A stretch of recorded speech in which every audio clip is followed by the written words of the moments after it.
Alright Dokkanners, welcome back to another Dokkan for Dummies video. Today we have the November Yellow Coin LR, and this one's a doozy.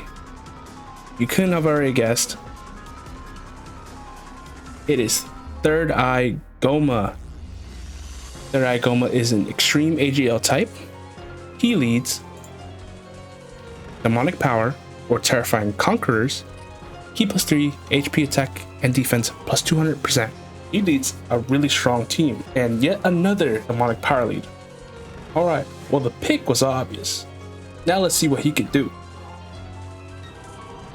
Alright, for Gomah's passive skill, he has an entrance animation that will activate with another demonic power or terrifying conqueror ally on the team. This will give Gomah 40% dodge for 4 turns. Seems kind of basic, but then we get into the rest of his passive. So for basic effects, Gomah has key +5 and attack and defense plus 333%. You're gonna see a lot of 3s in his passive because he's a Third Eye Gomah. Speaking of 3s, Gomah gets crit chance, dodge chance, and damage reduction of 33% in base. And at the end of every one of Gomah's turns, he will recover 15% HP. Now, before receiving 3 attacks in battle, Gomah gets damage reduction plus 66%, meaning that Gomah has 99% damage reduction for the first 3 hits in battle. When receiving an attack, Gomah gets defense plus 200%, and after receiving the attack or dodging it, Gomah gets key +5, attack plus 200%, and a 70% chance at an additional super within the turn. So basically, after he gets hit or dodged in slot 1, because this is useless in slot 2 or 3, he becomes a monster. Now for all my festival lovers, at the start of each turn, Gomah gets attack and defense plus 150% and a 50% chance of an additional key +1 and attack plus 100%. And those are permanent stacks. That's insane. So Gomah starts out with 99% damage reduction. He can take a couple hits, and the next turn he's stronger. He may lose the damage reduction, but he keeps getting stronger. He's insane. And if Gomah is in slot 2 at the start of turn, he gets defense plus 333%. Basically, if you slot him in slot 1 on his next attacking turn, he's guaranteed to get that. Just an insane unit. Tons of defense, tons of versatility. He's got dodge, he's got crit chance, he's got damage reduction, he's got everything. Now from his insane passive, let's take a look at his super attack effects. For his 12 key, the Imperial Cannon, Gomah causes colossal damage to the enemy, and he raises allies' defense by 20% for 2 turns. So he's also supporting his team. Let it be known that someone cooked here. And if that wasn't enough, on his 18 key, the Imperial Rain, a Ki Blast super, Gomah will greatly raise attack for 1 turn, so 50%, and cause mega colossal damage to all enemies and greatly lower attack and defense. So not only does he support on his 12 key, he AoEs on his 18 key. He's a very strong unit overall. And if you thought his insane abilities were enough, he also has incredible animations. Let's take a look.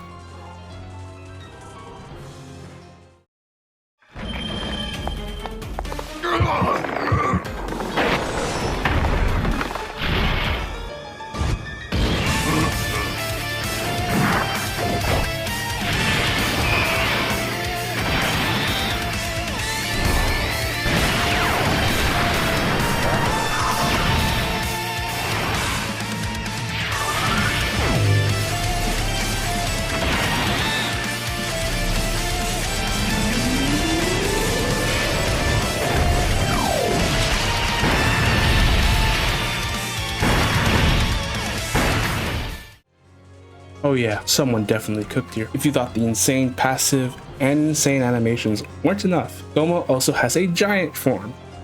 His active skill, the giant form, can be activated upon the next turn, assuming he gets either hit or dodged an attack. Basically meaning, as long as he gets targeted on the turn, he will have the ability to go giant.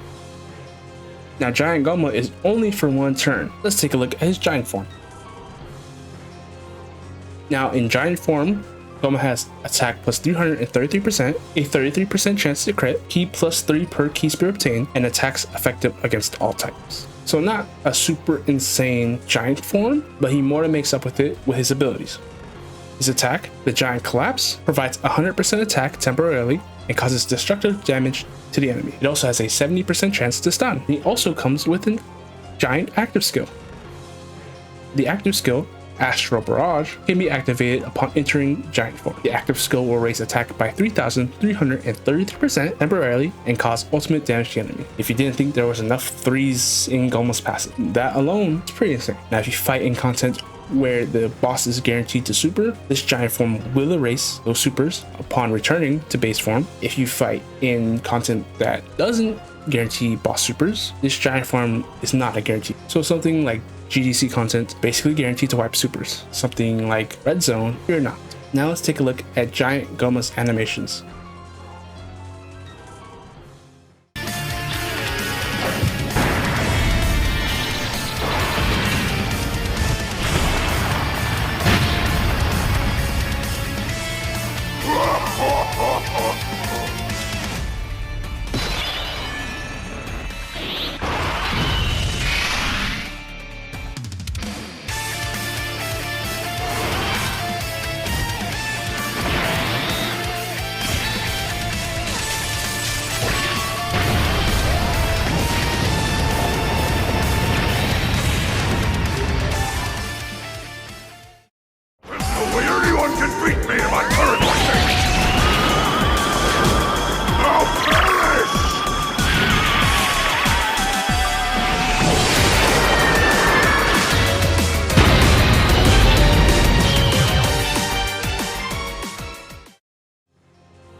Pretty freaking sweet if you ask me. Now for links and categories, we have More Than Meets the Eye, Fear and Faith, Thirst for Conquest, Big Bad Bosses, Master of Magic, Fierce Battle, and Legendary Power. Of course, we had to give Gomah BBB just to make him even more insane. Category wise, we have Demonic Power, Terrifying Conquerors, Dragon Ball Seekers, Final Trump Card, Battle of Fate, Successors, Giant Form, Full Power, Transformation Boost, and Accelerated Battle.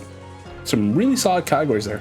Successors, Battle of Fate, obviously the teams he runs. Gomah can find himself on a bunch of teams when he comes out.